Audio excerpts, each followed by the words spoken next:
안녕하세요. 슈일입니다. 스테프 커리에 대해서 조금 얘기해 보려고 하는데요. 많은 팬을 보유하고 있죠. 우리 시대 지금 이 시대의 조던급이라고 할 수 있죠. 르브론 제임스의 뒤를 잇는 혹은 르브론 제임스의 역행하는 슈퍼스타라고 볼 수가 있겠죠. 저는 개인적으로 2014년도 이전에 커리가 팀을 캐리할 때 정말 멋있다고 봤습니다. 그 작은 체구에 190은 작은 체구는 아니지만 그 친구는 유난히 좀 얼굴이 작고 그리고 플레이하는 게 좀 외곽에서 놀아서 그런지 왜소해 보이는데 그럼에도 불구하고 정말 악바리처럼 팀을 캐리했었죠. 30, 40득점 막 하고 3점을 그냥 아웃 오브 바운드 공 주워다가 던지는데 다 넣고 그리고 3점뿐만 아니라 볼 핸들링이 너무 화려해가지고 수비수리 막 완전 댄스하게 만든 다음에 그 사이에 그 장대숲을 휘젓고 들어가서 굳이 골대로 들어가서 이상한 레이업 같은 거 할 필요 없이 플로터나 티어드롭 같은 걸로 마무리를 할 수 있는 매력적인 선수였죠.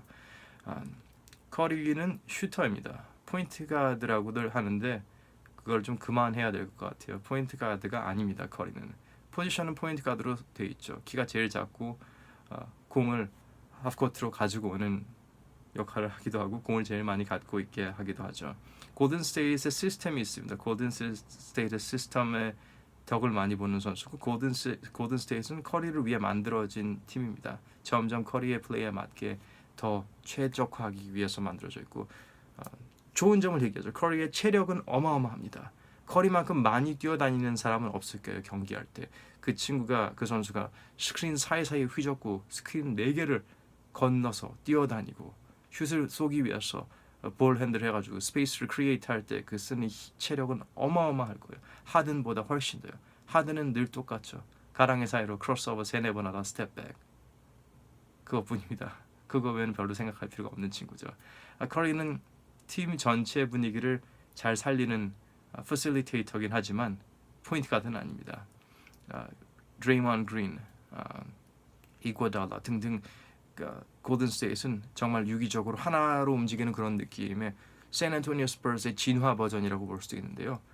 굳이 역할 분담을 할 필요가 없이 각자 어느 정도 멀티플레이어긴 하죠. 서로 오픈되면 3점을 낙다운할 수가 있으면서 커리가 뭐 작다 약하다 이런 얘기를 하는데 그 친구 190입니다. 190 작은 키가 아니고 실제로 보면 어마어마하게 크고 쉽게 덩크할 수 있는 크기입니다. 190 팔도 길고 힘도 어마어마한 트레이닝을 해가지고 부상의 신인 때 너무 잦아가지고 부상을 방지하기 위해서 코어 단련이나 여러 가지 근육 훈련을 해가지고 데드리프트 같은 거는 아마 NBA에서 탑 수준으로 정말 어마어마한 괴력을 가지고 있는 선수고 플레이오프나 결승에서 보면은 드와이트 하워드 같은 빅맨 센터들 사이에서 리바운드를 뺏는 경우도 있고 운동 능력은 좋습니다.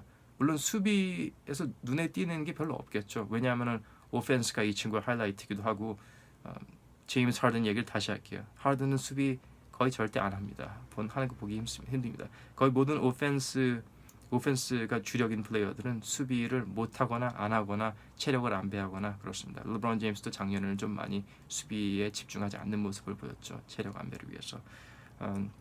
그게 필요한 게 아니니까요. 팀에서 자기 역할이 그게 아니니까.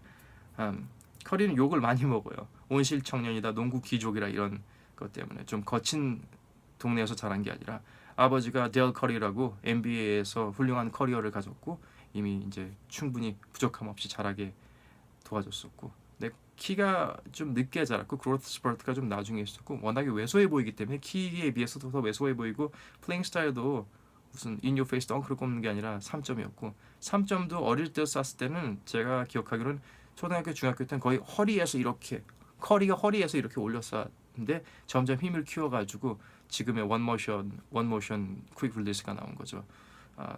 어떤 사람들은 퀵 릴리스고 원모션이라서 뭐 커리가 문제가 있다는데 절대 그렇지 않습니다. 그걸로 지금까지 잘 먹고 살았고 그거 외에도 그 퀵 릴리스를 하기 위한 수천 가지 동작을 이미 많이 가지고 있고 많이 보여줬고 계속 만들고 있는 커리입니다.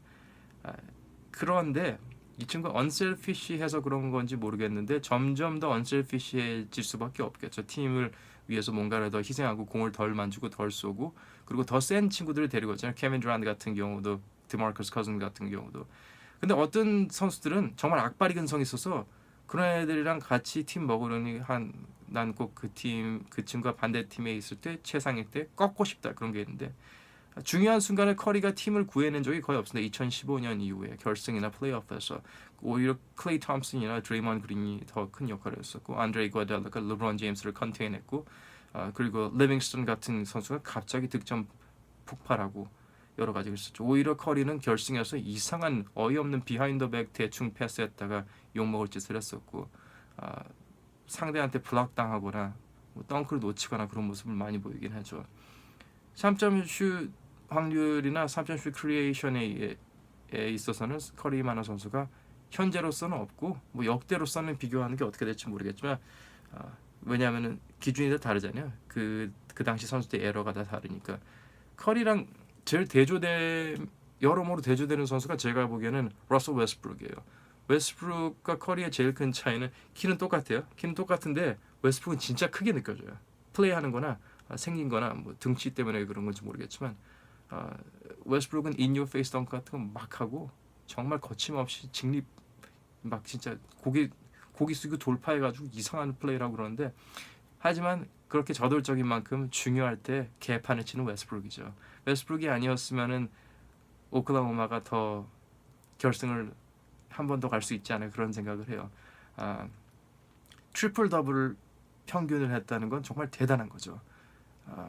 그런데 이 친구가 트리플 더블을 한다고 팀 성적이 좋아지진 않고 이 친구가 평균 트리플 더블 기록을 가지고 있고 그 정도 저력이 있다고 해서 플레이오프나 결승을 가지를 못했죠. 플레이오프에서 뭐 화려한 모습을 보이지 않았어요. 오히려 괜히 흥분해가지고 지는 모습이 더 많았죠. 트리플 더블도 뭐 팀이 도와주면 할 수 있다 이런 얘기를 하는데 그거는 저는 좀 아닌 것 같고요. 트리플 더블을 잡을 만큼 그만큼 거기에 대한 집착이나 악바리 근성이 있어야 된다고 보고 커리 같은 경우에는 명색이 포인트 가드라는 선수가 평생 한 시즌도 두 자릿수 어시스트를 기록한 적이 없어요. 뭐 골든스테이트 시스템이 있으니까는 그게 힘들 수 있다고 할 수도 있겠죠. 공이 계속 도니까. 하지만 골든스테이트 시스템은 캐치 앤 슈터들이 깔려 있어요. 그런데도 어시스트 10개를 못 한다고요? 평균을? 포인트 가드라는 선수가? 그건 좀 말이 안 되죠. 그렇다고 커리가 득점이 무슨 40득점을 하고 뭐 그런 정도도 아니거든요. 3쿼터 되면은 쉬러 들어가고 그런 느낌인데 그게 좀 아닌 것 같아요. 그 점이 좀 아쉽습니다. 아직도 결승에서 MVP 언급을 한 번도 한 적이 없는 선수고 케빈 듀란트가 없으면은 아마 이기지 못했을까라는 의문이 있었는데 이번 결승에서 확실히 보여줬고요. 클레이 톰슨 나가서 그런 거긴 하지만 아무튼 뭐 커리가 키가 모자라다, 피지컬이 모자라다 그런 건 아니고 어쨌든 그 친구가 못한 겁니다. 그 친구가 커리가 스텝업하지 못한 거죠. 그 순간에. 데미안 릴러드도 그랬잖아요. 릴러드가 참 쿨한 선수인 게 자기가 개판 치고 자기가 망치면은 자기가 망쳤다고 인정을 해요. 그만큼 자기가 이제 어깨에 팀을 이렇게 업고 가겠다는 그런 의지가 있는 거고 커리는 그런 게 좀 없는 건지 못하는 건지 아니면 뭐 내년에 또 오겠다는 건지 그런 아쉬움이 좀 많이 있는 것 같아요.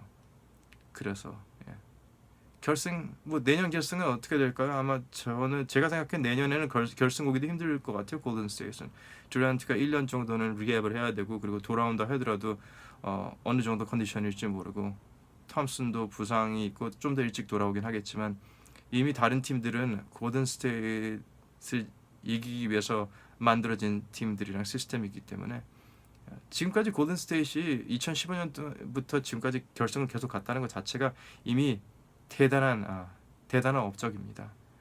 아마 중간중간에 골스를 파악하고 부실 수 있는 팀들이 꽤 있었을 거예요. 휴스턴 로켓츠도 그런 경우고 이 팀의 끈끈한 조직력과 그리고 성격, 분위기는 커리가 주도하니까 그 좋은 분위기 덕분에 더 깊게 하고 더 멀리 갈 수 있던 거죠. 그런 면에서 커리의 강점은 그거죠. 팀을 이렇게 뭉치게 할 수 있는 글루죠. 접착제인데 자기가 직접 떨어져 나와서 이 뭉탱이를 끌고 견인해 갈 수 있는 능력이 없어 보인다는 거죠. 그리고 언더아머 신발이 뭐 이건 제가 신발 얘기를 갑자기 왜 하는 건지 모르겠지만 커리 2 나왔을 때 언더아머가 판매가 거의 뭐 100% 이상으로 이렇게 세일되고 올라가서 160%가 그렇게 올라가지고 근데 언더아머가 얘들이 신발을 좀 잘 만들 생각은 안 하고 뭐 너무 막 찍어내는 것 같아요. 발전이 없어요.